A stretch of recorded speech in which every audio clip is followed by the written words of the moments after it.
المعلومات من مصادرها الرسمية وتفسير حي للأحداث في حصص تحليلية مميزة. إذاعة الجزائر الدولية، صوتنا في العالم. مع إذاعة الجزائر الدولية لن تفوتكم لحظة واحدة من الأخبار السياسية والاقتصادية الهامة. إذاعة الجزائر الدولية، صوتنا في العالم. العالم يتغير وبسرعة. With Radio Algeria International, you will not miss a single major political or economic event. Radio Algeria International, our voice in the world. This is the English service of Radio Algeria International. It's time for the news. The President of the Republic, Abdelmadjid Tebboune, has said that the celebration of the double anniversary of the founding of the General Union of Algerian Workers and the nationalization of hydrocarbons is evidence of Algerians' strong connection to their glorious victory. The Minister of Interior, Brahim Merad, has said that the existing transborder crimes require coordination among the states in concern.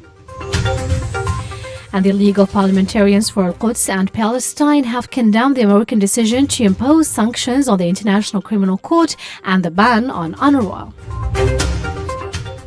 The European Union has expressed deep concern of the situation prevailing in the West Bank, where the Israeli occupation has intensified its operations.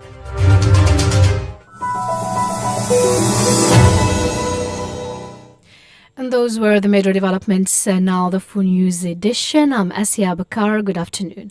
The President of the Republic, Mr. Abdelmadjid Tebboune, has said that the celebration of the double anniversary of the founding of the General Union of Algerian Workers and the nationalization of hydrocarbons is evidence of Algerians' strong connection to their glorious history. And Mariam Bershi has the details.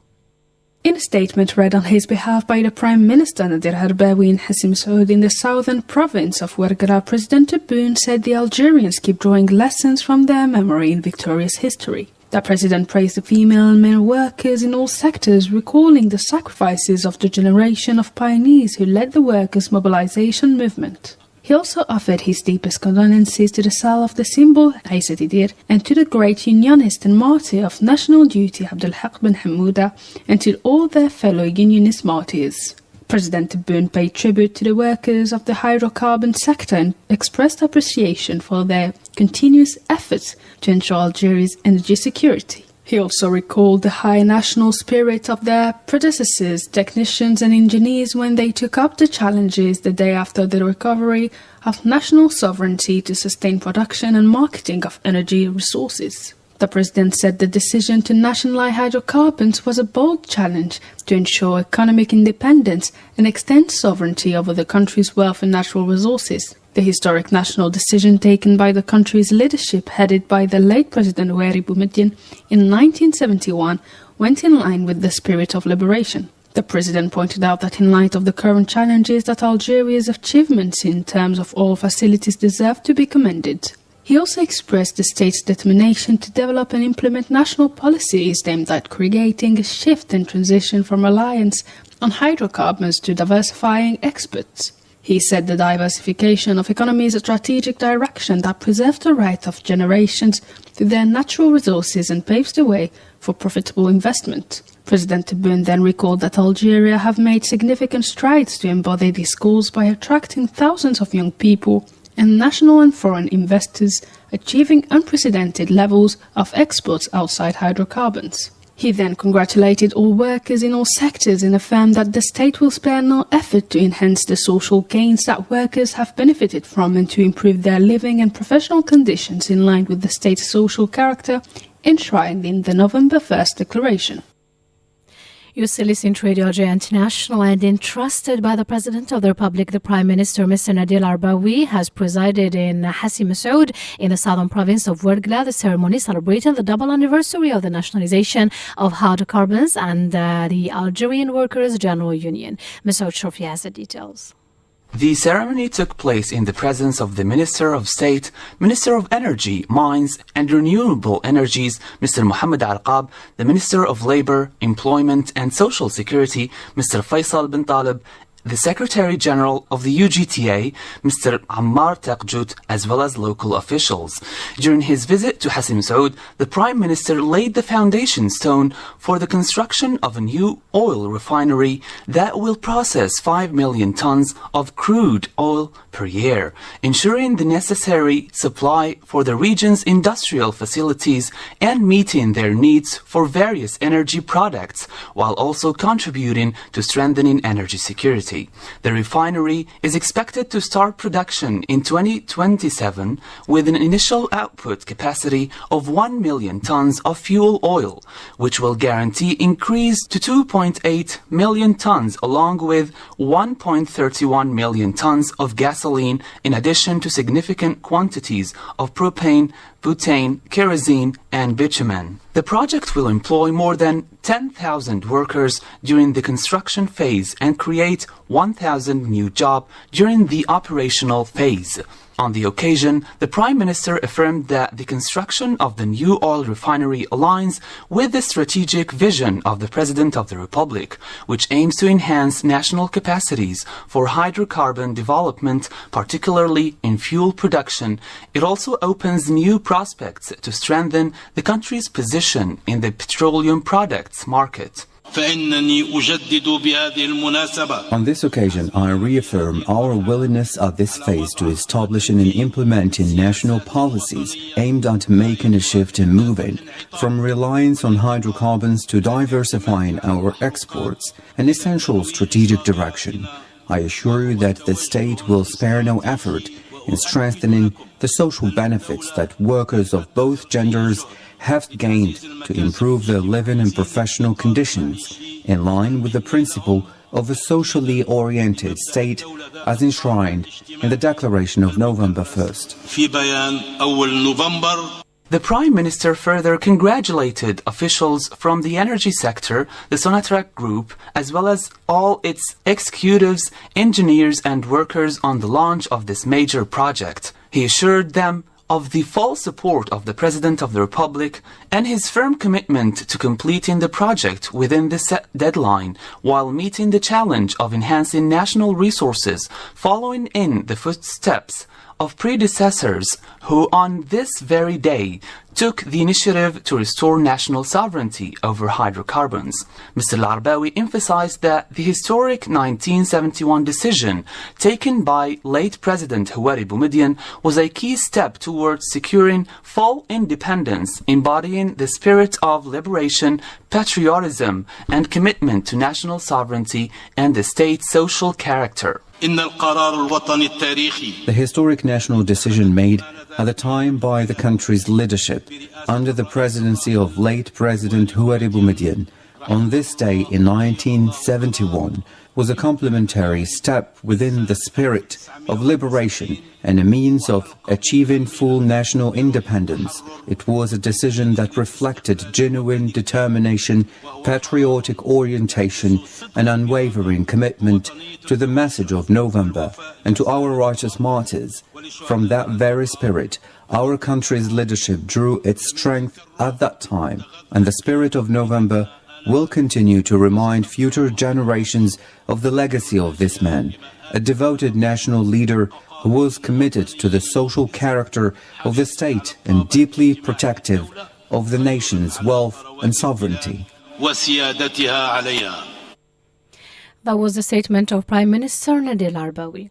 And a delegation from Sonalgaz, led by the CEO, Mr. Mourad Ajal, is on a working visit to Niger as part of the strengthening of partnership between the public group and Niger Electricity Company. Jamal Salmani has the details.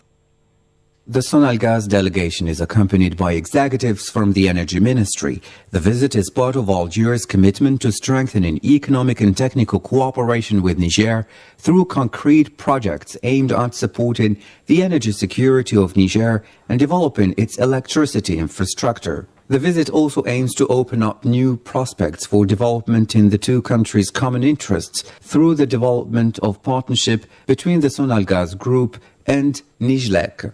The group also stressed that the visit follows the meeting held by video conference between Mr. Ajel and representatives of Nijlek last January to examine ways of accelerating the pace of cooperation and partnership between the two companies. As a result, a joint working group was set up to draw up a memorandum of understanding outlining the mechanisms for cooperation between the two parties in line with the ambitions of both countries in the energy field.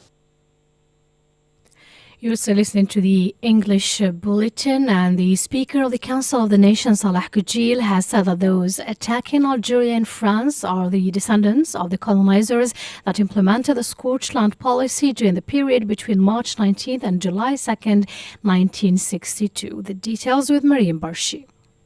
During a conference held here in Algiers on the occasion of the double anniversary of the General Union of Algerian Workers and the nationalization of hydrocarbon, Mr. Goujil spoke about the alliance between the French and Moroccan governments, stressing that the Moroccan occupation of Western Sahara is the same as the French colonization in Algeria, highlighting that Algeria distinguishes between the Moroccan government and its people, as it did previously with France. He argued that France's recognition of the Moroccan autonomy plan concerning Western Sahara makes it bear huge historic responsibility, as it is a member of the Security Council, which considers that Western Sahara is colonized and must be dealt with as so. Mr. Goujil also mentioned the atrocities committed by the French colonizers that he himself witnessed during the May 8th, 1945 massacres. Moreover, Mr. Goujil emphasized that Algeria is fully independent and respected thanks to its strong diplomacy and principles.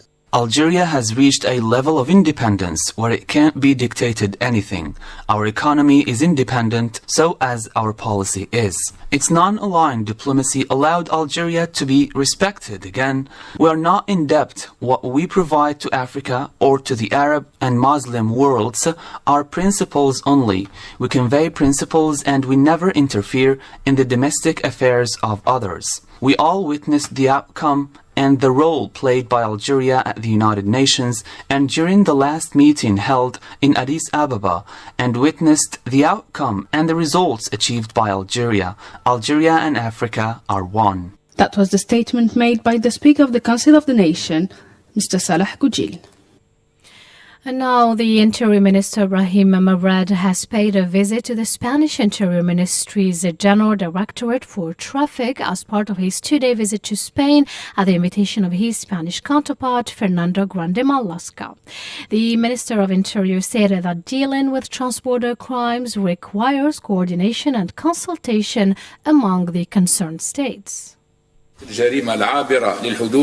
Because of all the types of trans-border crimes happening along the border, especially the illegal trafficking of arms, ammunition, drugs and chemical products, in addition to human and organ trafficking, we call for stronger security means to deal with major issues, especially amid the growing criminal phenomena on account of the trans-border threats of these crimes. We call for strengthening coordination, consultation and information exchange among security bodies to face up to stem and mitigate organized crimes. The visit was also an opportunity to exchange ideas and experiences between the Algerian and Spanish sides.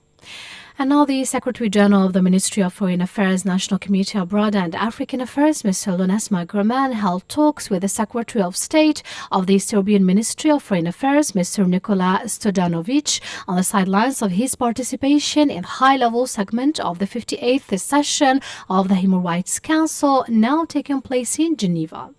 The two parties discussed the main issues on the agenda of the session and examined ways of strengthening the bilateral relations and broadening areas of bilateral cooperation. The two parties also exchanged views on regional and international issues of common concern, notably the Palestinian and Sahrawi issues.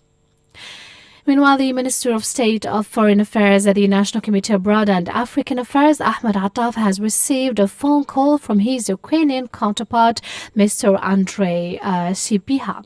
The conversation focused on international efforts to achieve a peaceful settlement of the Russia-Ukraine war, notably the initiatives proposed at the United Nations Security Council and the Geneva Assembly, or the General Assembly. You're still listening to Radio Algeria International, and earlier Mr. Ahmed Attaf also received a phone call from the Libyan minister in charge of Foreign Affairs Ministry. The call was part of consultation and coordination between the two brotherly countries, notably on major political issues discussed by the UN General Assembly and Security Council. You still listen to Radio Algeria International, and the UN Security Council has adopted a resolution drafted by the United States calling for rapid end to the conflict between Russia and Ukraine, urging both parties to move forward towards a lasting peace. Jamal Salmani. The document recalls that the main purpose of the United Nations, as expected in its charter, is to maintain international peace and security and to settle disputes peacefully. Following the adoption of the resolution, the Deputy Representative of Algeria at the UN, Toufiq Koudri, recalled Algeria's position regarding the conflict in renouncing confrontation, escalation and polarization. At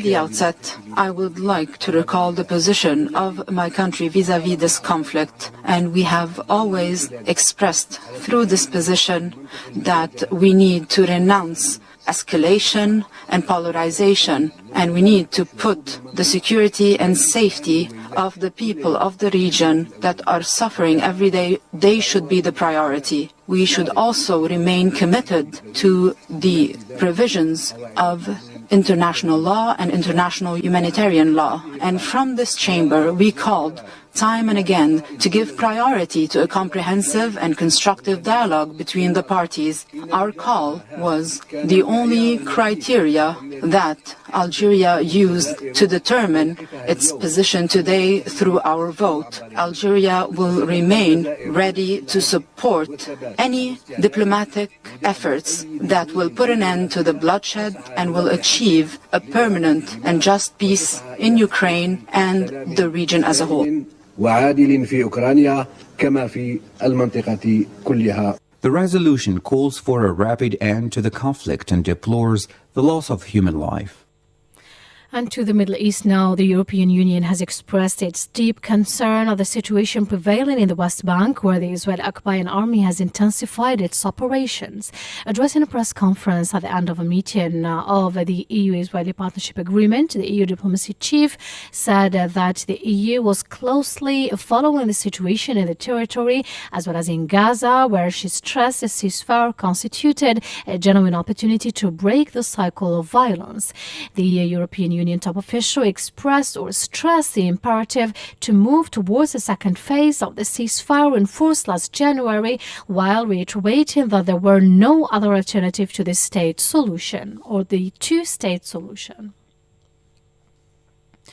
You still listen to Radio Algeria International, and the Vice President of the Council of the Nation, Vice President of the Interparliamentary Union, and Vice President of the League of Parliamentarians for Al-Quds and Palestine, Mr. Ahmad Khawashi, took part via video conference in the meeting of the executive body of the League of Parliamentarians for Al-Quds and Palestine. Miriam Barshi has the details.